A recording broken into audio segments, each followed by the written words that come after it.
मेरे प्यारे देशवासियों, नमस्कार। मन की बात में आपका स्वागत है। लेकिन आज 26 नवंबर हम कभी भी भूल नहीं सकते हैं।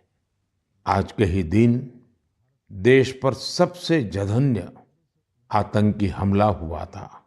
आतंकियों ने मुंबई को, पूरे देश को थर्रा कर रख दिया था। लेकिन ये भारत का सामर्थ्य है कि हम उस हमले से उबरे और अब पूरे हौसले के साथ आतंक को कुचल भी रहे हैं। मुंबई हमले में अपना जीवन गंवाने वाले सभी लोगों को मैं श्रद्धांजलि देता हूं। इस हमले में हमारे जो जांबाज वीरगति को प्राप्त हुए, देश आज उन्हें याद कर रहा है। मेरे परिवारजनों, 26 नवंबर का आज का ये दिन एक और वजह से भी अत्यंत महत्वपूर्ण है। 1949 में आज ही के दिन संविधान सभा ने भारत के संविधान को अंगीकार किया था। मुझे याद है, जब साल 2015 में हम बाबा साहब आम्बेडकर की 125वीं जन्म जयंती मना रहे थे, उसी समय ये विचार आया था कि 26 नवंबर को संविधान दिवस के तौर पर मनाया जाए। और तब से हर साल आज के इस दिन को हम संविधान दिवस के रूप में मनाते आ रहे हैं। मैं सभी देशवासियों को संविधान दिवस की बहुत बहुत शुभकामनाएं देता हूं और हम सब मिल करके नागरिकों के कर्तव्य को प्राथमिकता देते हुए विकसित भारत के संकल्प को जरूर पूरा करेंगे। साथियों, हम सभी जानते हैं कि संविधान के निर्माण में 2 वर्ष 11 महीने 18 दिन का समय लगा था। श्री सच्चिदानंद सिन्हा जी संविधान सभा के सबसे बुजुर्ग सदस्य थे। 60 से ज्यादा देशों के संविधान का अध्ययन और लंबी चर्चा के बाद हमारे संविधान का ड्राफ्ट तैयार हुआ था। ड्राफ्ट तैयार होने के बाद उसे अंतिम रूप देने से पहले उसमें 2000 से अधिक संशोधन फिर किए गए थे। 1950 में संविधान लागू होने के बाद भी अब तक कुल 106 बार संविधान संशोधन किया जा चुका है।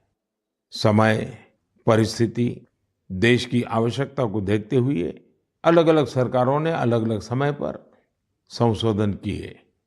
लेकिन ये भी दुर्भाग्य रहा कि संविधान का पहला संशोधन फ्रीडम ऑफ स्पीच और फ्रीडम ऑफ एक्सप्रेशन के अधिकारों में कटौती करने के लिए हुआ था। वहीं संविधान के 44वें संशोधन के माध्यम से इमरजेंसी के दौरान की गई गलतियों को सुधारा गया था। साथियों, ये भी बहुत प्रेरक है कि संविधान सभा के कुछ सदस्य मनोनीत किए गए थे, जिनमें से 15 महिलाएं थी। ऐसी एक सदस्य हंसा मेहता जी ने महिलाओं के अधिकार और न्याय की आवाज बुलंद की थी। उस दौर में भारत उन कुछ देशों में था जहां महिलाओं को संविधान से वोटिंग का अधिकार दिया। राष्ट्र निर्माण में जब सबका साथ होता है, तभी सबका विकास भी हो पाता है। मुझे संतोष है कि संविधान निर्माताओं के उसी दूरदृष्टि का पालन करते हुए अब भारत के संसद ने नारी शक्ति वंदन अधिनियम को पास किया है। नारी शक्ति वंदन अधिनियम हमारे लोकतंत्र की संकल्प शक्ति का उदाहरण है। ये विकसित भारत के हमारे संकल्प को गति देने के लिए भी उतना ही सहायक होगा। मेरे परिवारजनों, राष्ट्र निर्माण की कमान जब जनता जनार्दन संभाल लेती है, तो दुनिया की कोई भी ताकत उस देश को आगे बढ़ने से नहीं रोक पाती। आज भारत में भी स्पष्ट दिख रहा है कि कई परिवर्तनों का नेतृत्व देश की 140 करोड़ जनता ही कर रही है। इसका एक प्रत्यक्ष उदाहरण हमने त्योहारों के इस समय में देखा है। पिछले महीने मन की बात में मैंने वोकल फॉर लोकल यानी स्थानीय उत्पादों को खरीदने पर जोर दिया था। बीते कुछ दिनों के भीतर ही दिवाली, भैया दूज और छठ पर देश में 4 लाख करोड़ से ज्यादा का कारोबार हुआ है। और इस दौरान भारत में बने उत्पादों को खरीदने का जबरदस्त उत्साह लोगों में देखा गया। अब तो घर के बच्चे भी दुकान पर कुछ खरीदते समय ये देखने लगे हैं कि उसमें मेड इन इंडिया लिखा है या नहीं लिखा है। इतना ही नहीं, ऑनलाइन सामान खरीदते समय अब लोग कंट्री ऑफ ओरिजिन इसे भी देखना नहीं भूलते हैं। साथियों, जैसे स्वच्छ भारत अभियान की सफलता ही उसकी प्रेरणा बन रही है, वैसे ही वोकल फॉर लोकल की सफलता विकसित भारत, समृद्ध भारत के द्वार खोल रही है। वोकल फॉर लोकल का ये अभियान पूरे देश की अर्थव्यवस्था को मजबूती देता है। वोकल फॉर लोकल अभियान रोजगार की गारंटी है, ये विकास की गारंटी है, ये देश के संतुलित विकास की गारंटी है। इससे शहरी और ग्रामीण दोनों को समान अवसर मिलते हैं। इससे स्थानीय उत्पादों में वैल्यू एडिशन का भी मार्ग बनता है। और अगर कभी वैश्विक अर्थव्यवस्था में उतार चढ़ाव आता है तो वोकल फॉर लोकल का मंत्र हमारी अर्थव्यवस्था को संरक्षित भी करता है। साथियों, भारतीय उत्पादों के प्रति ये भावना केवल त्योहारों तक सीमित नहीं रहनी चाहिए। अभी शादियों का मौसम भी शुरू हो चुका है। कुछ व्यापार संगठनों का अनुमान है कि शादियों के इस सीजन में करीब 5 लाख करोड़ रुपए का कारोबार हो सकता है। शादियों से जुड़ी खरीदारी में भी आप सभी भारत में बने उत्पादों को ही महत्व दें। और हाँ, जब शादी की बात निकली है तो एक बात मुझे लंबे अरसे से कभी-कभी बहुत पीड़ा देती है। और मेरे मन की पीड़ा मैं मेरे परिवारजनों को नहीं कहूंगा तो किसको कहूंगा। आप सोचिए, इन दिनों ये जो कुछ परिवारों में विदेशों में जाकर के शादी करने का जो एक नया ही वातावरण बनता जा रहा है, क्या ये जरूरी है क्या? भारत की मिट्टी में, भारत के लोगों के बीच अगर हम शादी ब्याह मनाएं तो देश का पैसा देश में रहेगा। देश के लोगों को आपकी शादी में कुछ न कुछ सेवा करने का अवसर मिलेगा। छोटे छोटे गरीब लोग भी अपने बच्चों को आपकी शादी की बातें बताएंगे। क्या आप वोकल फॉर लोकल के इस मिशन को विस्तार दे सकते हैं? क्यों न हम शादी ब्याह ऐसे समारोह अपने ही देश में करें। हो सकता है आपको चाहिए वैसी व्यवस्था आज नहीं होगी, लेकिन अगर हम इस प्रकार के आयोजन करेंगे तो व्यवस्थाएं भी विकसित होगी। ये बहुत बड़े परिवारों से जुड़ा हुआ विषय है। मैं आशा करता हूं मेरी ये पीड़ा उन बड़े बड़े परिवारों तक जरूर पहुंचेगी। मेरे परिवारजनों, त्योहारों के इस मौसम में एक और बड़ा ट्रेंड देखने को मिला है। ये लगातार दूसरा साल है जब दीपावली के अवसर में कैश देकर कुछ सामान खरीदने का प्रचलन धीरे धीरे कम होता जा रहा है। यानी अब लोग ज्यादा से ज्यादा डिजिटल पेमेंट कर रहे हैं। ये भी बहुत उत्साह बढ़ाने वाला है। आप एक और काम कर सकते हैं। आप तय करिए कि 1 महीने तक आप यूपीआई से या किसी डिजिटल माध्यम से ही पेमेंट करेंगे, कैश पेमेंट नहीं करेंगे।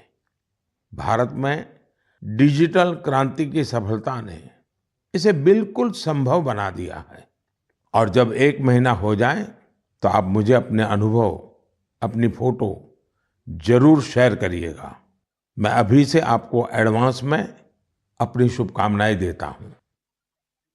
मेरे परिवारजनों, हमारे युवा साथियों ने देश को एक और बड़ी खुशखबरी दी है जो हम सभी को गौरव से भर देने वाली है। इंटेलिजेंस, आइडिया और इनोवेशन आज भारतीय युवाओं की पहचान है। इसमें टेक्नोलॉजी के कॉम्बिनेशन से उनकी इंटेलेक्चुअल प्रॉपर्टीज में निरंतर बढ़ोतरी हो, ये अपने आप में देश के सामर्थ्य को बढ़ाने वाली महत्वपूर्ण प्रगति है। आपको ये जानकर अच्छा लगेगा कि 2022 में भारतीयों के पेटेंट आवेदन में 31% से ज्यादा की बढ़ोतरी हुई है। वर्ल्ड इंटेलेक्चुअल प्रॉपर्टी ऑर्गेनाइजेशन ने एक बड़ी ही दिलचस्प रिपोर्ट जारी की है। ये रिपोर्ट बताती है कि पेटेंट फाइल करने में सबसे आगे रहने वाले टॉप 10 देशों में भी ऐसा पहले कभी नहीं हुआ। इस शानदार उपलब्धि के लिए मैं अपने युवा साथियों को बहुत बहुत बधाई देता हूं। मैं अपने युवा मित्रों को विश्वास दिलाना चाहता हूं कि देश हर कदम पर आपके साथ है। सरकार ने जो प्रशासनिक और कानूनी सुधार किए हैं, उसके बाद आज हमारे युवा एक नई ऊर्जा के साथ बड़े पैमाने पर इनोवेशन के काम में जुटे हैं। 10 वर्ष पहले के आंकड़ों से तुलना करें तो आज हमारे पेटेंट को 10 गुना ज्यादा मंजूरी मिल रही है। हम सभी जानते हैं कि पेटेंट से न सिर्फ देश की इंटेलेक्चुअल प्रॉपर्टी बढ़ती है, बल्कि इससे नए नए अवसरों के भी द्वार खुलते हैं। इतना ही नहीं, ये हमारे स्टार्टअप्स की ताकत और क्षमता को भी बढ़ाते हैं।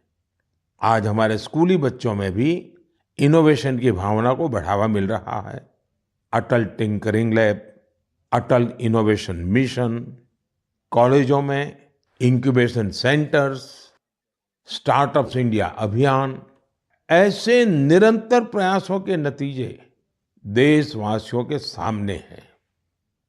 ये भी भारत की युवा शक्ति, भारत की इनोवेटिव पावर का प्रत्यक्ष उदाहरण है। इसी जोश के साथ आगे चलते हुए ही हम विकसित भारत के संकल्प को भी प्राप्त करके दिखाएंगे। और इसीलिए मैं बार बार कहता हूं, जय जवान, जय किसान, जय विज्ञान, जय अनुसंधान। मेरे प्यारे देशवासियों, आपको याद होगा कि कुछ समय पहले मन की बात में मैंने भारत में बड़ी संख्या में लगने वाले मेलों की चर्चा की थी। तब एक ऐसी प्रतियोगिता का भी विचार आया था जिसमें लोग मेलों से जुड़ी फोटो साझा करें। संस्कृति मंत्रालय ने इसी को लेकर मेला मोमेंट्स कॉन्टेस्ट का आयोजन किया था। आपको ये जानकर अच्छा लगेगा कि इसमें हजारों लोगों ने हिस्सा लिया और बहुत लोगों ने पुरस्कार भी जीते। कोलकाता के रहने वाले राजेश धर जी ने चरक मेला में गुब्बारे और खिलौने बेचने वाले की अद्भुत फोटो के लिए पुरस्कार जीता। ये मेला ग्रामीण बंगाल में काफी लोकप्रिय है। वाराणसी की होली को शोकेस करने के लिए अनुपम सिंह जी को मेला पोर्ट्रेट्स का पुरस्कार मिला। अरुण कुमार नलीमेला जी कुलसाई दशहरा से जुड़ा एक आकर्षक पहलू को दिखाने के लिए पुरस्कृत किए गए। वैसे ही पंढरपुर की भक्ति को दिखाने वाली फोटो सबसे ज्यादा पसंद की गई फोटो में शामिल रही, जिसे महाराष्ट्र के ही एक सज्जन श्रीमान राहुल जी ने भेजा था। इस प्रतियोगिता में बहुत सारी तस्वीरें मेलों के दौरान मिलने वाले स्थानीय व्यंजनों की भी थी। इसमें पुरुलिया के रहने वाले आलोक अविनाश जी की तस्वीर ने पुरस्कार जीता। उन्होंने एक मेले के दौरान बंगाल के ग्रामीण क्षेत्र के खान पान को दिखाया था। प्रणब बसाक जी की वो तस्वीर भी पुरस्कृत हुई जिसमें भगोरिया महोत्सव के दौरान महिलाएं कुल्फी का आनंद ले रही हैं। रूमेला जी ने छत्तीसगढ़ के जगदलपुर में एक गांव के मेले में भजिया का स्वाद लेती महिलाओं की फोटो भेजी थी। इसे भी पुरस्कृत किया गया। साथियों, मन की बात के माध्यम से आज हर गांव, हर स्कूल, हर पंचायत को ये आग्रह है कि निरंतर इस तरह की प्रतियोगिताओं का आयोजन करें। आजकल तो सोशल मीडिया की इतनी ताकत है, टेक्नोलॉजी और मोबाइल घर घर पहुंचे हुए हैं। आपके लोकल पर्व हो या प्रोडक्ट, उन्हें आप ऐसा करके भी ग्लोबल बना सकते हैं। साथियों, गांव-गांव में लगने वाले मेलों की तरह ही हमारे यहाँ विभिन्न नृत्यों की भी अपनी ही विरासत है। झारखंड, उड़ीसा और बंगाल के जनजातीय इलाकों में एक बहुत प्रसिद्ध नृत्य है जिसे छऊ के नाम से बुलाते हैं। 15 से 17 नवंबर तक एक भारत श्रेष्ठ भारत की भावना के साथ श्रीनगर में छऊ पर्व का आयोजन किया गया। इस कार्यक्रम में सबने छऊ नृत्य का आनंद उठाया। श्रीनगर के नौजवानों को छऊ नृत्य की ट्रेनिंग देने के लिए एक वर्कशॉप का भी आयोजन हुआ। इसी प्रकार कुछ सप्ताह पहले ही कठुआ जिले में बसोहली उत्सव आयोजित किया गया। ये जगह जम्मू से 150 किलोमीटर दूर है। इस उत्सव में स्थानीय कला, लोक नृत्य और पारंपरिक रामलीला का आयोजन हुआ। साथियों, भारतीय संस्कृति की सुंदरता को सऊदी अरब में भी महसूस किया गया। इसी महीने सऊदी अरब में संस्कृत उत्सव नाम का एक आयोजन हुआ।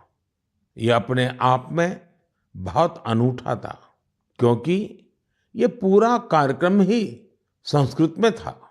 संवाद, संगीत, नृत्य, सब कुछ संस्कृत में।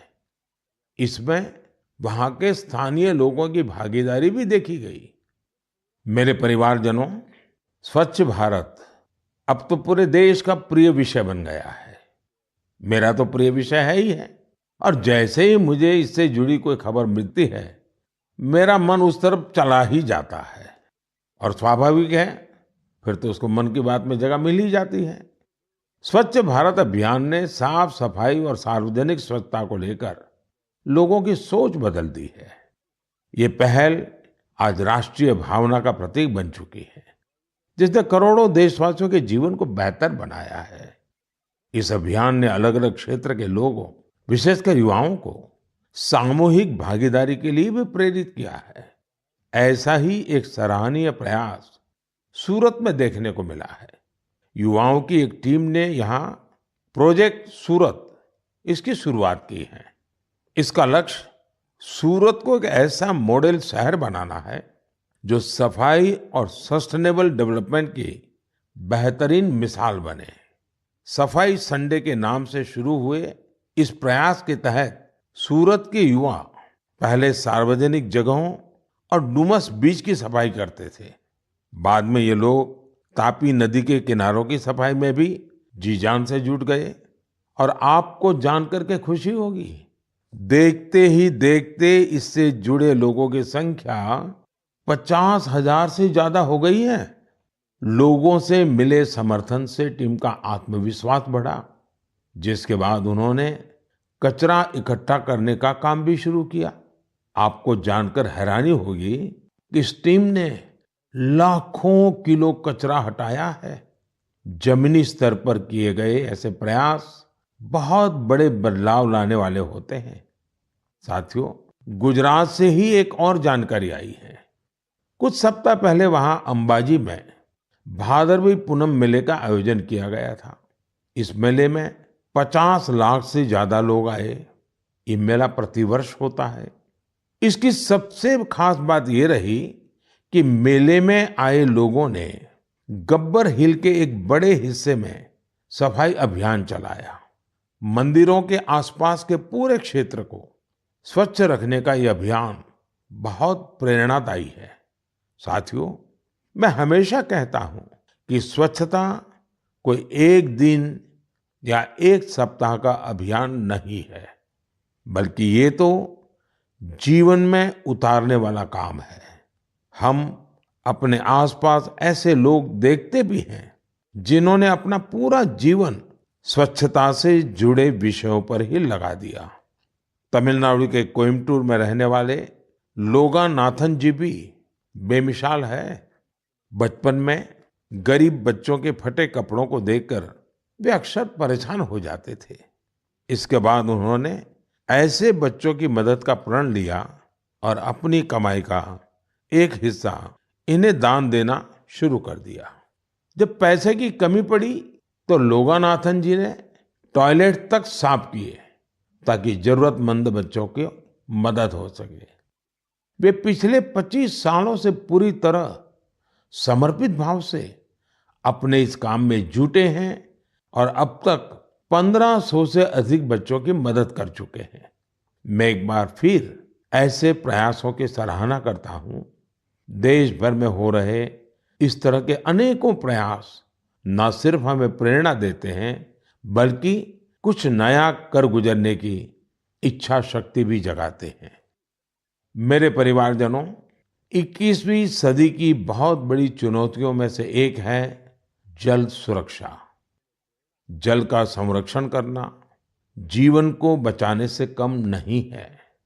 जब हम सामूहिकता की इस भावना से कोई काम करते हैं तो सफलता भी मिलती है। इसका एक उदाहरण देश के हर जिले में बन रहे अमृत सरोवर भी है। अमृत महोत्सव के दौरान भारत ने जो 65,000 से ज्यादा अमृत सरोवर बनाए हैं वो आने वाली पीढ़ियों को लाभ देंगे। अब हमारा ये भी दायित्व है कि जहां जहां अमृत सरोवर बने हैं उनकी निरंतर देखभाल हो, वो जल संरक्षण के प्रमुख स्रोत बने रहें। साथियों, जल संरक्षण की ऐसी ही चर्चाओं के बीच मुझे गुजरात के अमरेली में हुए जल उत्सव का भी पता चला। गुजरात में 12 मास बहने वाली नदियों का भी अभाव है, इसलिए लोगों को ज्यादातर बारिश के पानी पर ही निर्भर रहना पड़ता है। पिछले 20-25 साल में सरकार और सामाजिक संगठनों के प्रयास के बाद वहां की स्थिति में बदलाव जरूर आया है और इसलिए वहां जल उत्सव की बड़ी भूमिका है। अमरेली में हुए जल उत्सव के दौरान जल संरक्षण और झीलों के संरक्षण को लेकर लोगों में जागरूकता बढ़ाई गई। इसमें वाटर स्पोर्ट्स को भी बढ़ावा दिया गया। वाटर सिक्योरिटी के जानकारों के साथ मंथन भी किया गया। कार्यक्रम में शामिल लोगों को तिरंगे वाला वाटर फाउंटेन बहुत पसंद आया। इस जल उत्सव का आयोजन सूरत के डायमंड बिजनेस में नाम कमाने वाले सब्जीभाई धोड़किया के फाउंडेशन ने किया। मैं इसमें शामिल प्रत्येक व्यक्ति को बधाई देता हूं। जल संरक्षण के लिए ऐसे ही काम करने की शुभकामनाएं देता हूं। मेरे परिवारजनों, आज दुनिया भर में स्किल डेवलपमेंट के महत्व को स्वीकार्यता मिल रही है। जब हम किसी को कोई स्किल सिखाते हैं तो उसे सिर्फ हुनर ही नहीं देते बल्कि उससे आय का एक जरिया भी देते हैं। और जब मुझे पता चला कि एक संस्था पिछले 4 दशक से स्किल डेवलपमेंट के काम में जुटी है तो मुझे और भी अच्छा लगा। ये संस्था आंध्र प्रदेश के श्रीकाकुलम में है और इसका नाम बेल्जीपुरम यूथ क्लब है। स्किल डेवलपमेंट पर फोकस कर बेल्जीपुरम यूथ क्लब ने करीब 7,000 महिलाओं को सशक्त बनाया है। इनमें से अधिकांश महिलाएं आज अपने दम पर अपना कुछ काम कर रही है। इस संस्था ने बाल मजदूरी करने वाले बच्चों को भी कोई ना कोई हुनर सिखाकर उन्हें उस दुष्चक्र से बाहर निकालने में मदद की है। बेल्जीपुरम यूथ क्लब की टीम ने किसान उत्पाद संघ यानी एफपीओ से जुड़े किसानों को भी नई स्किल सिखाई, जिससे बड़ी संख्या में किसान सशक्त हुए हैं। स्वच्छता को लेकर भी यह यूथ क्लब गांव-गांव में जागरूकता फैला रहा है। इसने अनेक शौचालयों का निर्माण की भी मदद की है। मैं स्किल डेवलपमेंट के लिए इस संस्था से जुड़े सभी लोगों को बहुत-बहुत बधाई देता हूं, उनकी सराहना करता हूं। आज देश के गांव-गांव में स्किल डेवलपमेंट के लिए ऐसे ही सामूहिक प्रयासों की आवश्यकता है। साथियों, जब किसी एक लक्ष्य के लिए सामूहिक प्रयास होता है तो सफलता की ऊंचाई भी और ज्यादा हो जाती है। मैं आप सभी से लद्दाख का एक प्रेरक उदाहरण साझा करना चाहता हूं। आपने पश्मीना शॉल के बारे में तो जरूर सुना होगा। पिछले कुछ समय से लद्दाखी पश्मीना की भी बहुत चर्चा हो रही है। लद्दाखी पश्मीना लुम्स ऑफ लद्दाख के नाम से दुनिया भर के बाजारों में पहुंच रहा है। आप ये जानकर हैरान रह जाएंगे कि इसे तैयार करने में 15 गांवों की 450 से अधिक महिलाएं शामिल हैं। पहले वे अपने उत्पाद वहां आने वाले पर्यटकों को ही बेचती थी, लेकिन अब डिजिटल भारत के इस दौर में उनकी बनाई चीजें देश दुनिया के अलग अलग बाजारों में पहुंचने लगी हैं। यानी हमारा लोकल अब ग्लोबल हो रहा है और इससे इन महिलाओं की कमाई भी बढ़ी है। साथियों, नारी शक्ति की ऐसी सफलताएं देश के कोने कोने में मौजूद है। जरूरत ऐसी बातों को ज्यादा से ज्यादा सामने लाने की है और ये बताने के लिए मन की बात से बेहतर और क्या होगा। तो आप भी ऐसे उदाहरणों को मेरे साथ ज्यादा से ज्यादा शेयर करें। मैं भी पूरा प्रयास करूंगा कि उन्हें आपके बीच ला सकूं। मेरे परिवारजनों, मन की बात में हम ऐसे सामूहिक प्रयासों की चर्चा करते रहे हैं जिनसे समाज में बड़े बड़े बदलाव आए हैं। मन की बात की एक और उपलब्धि ये भी है कि इसने घर घर में रेडियो को और अधिक लोकप्रिय बना दिया है। माय गॉव पर मुझे उत्तर प्रदेश में अमरोहा के राम सिंह बौद्ध जी का एक पत्र मिला है।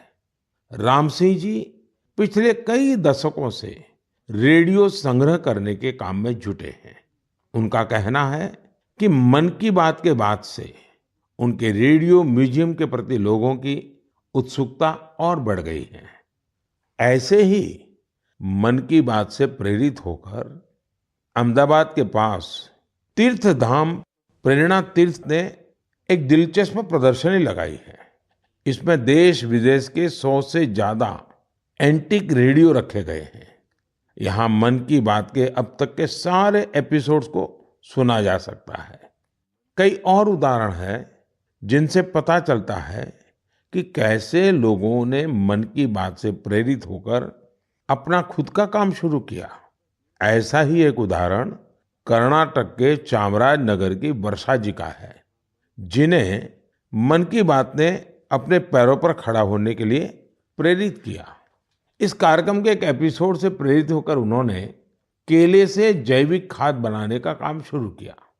प्रकृति से बहुत लगाव रखने वाली वर्षा जी की ये पहल दूसरे लोगों के लिए भी रोजगार के मौके लेकर आई है। मेरे परिवारजनों, कल 27 नवंबर को कार्तिक पूर्णिमा का पर्व है।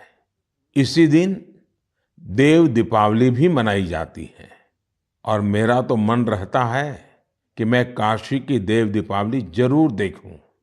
इस बार मैं काशी तो नहीं जा पा रहा हूं, लेकिन मन की बात के माध्यम से बनारस के लोगों को अपनी शुभकामनाएं जरूर भेज रहा हूं।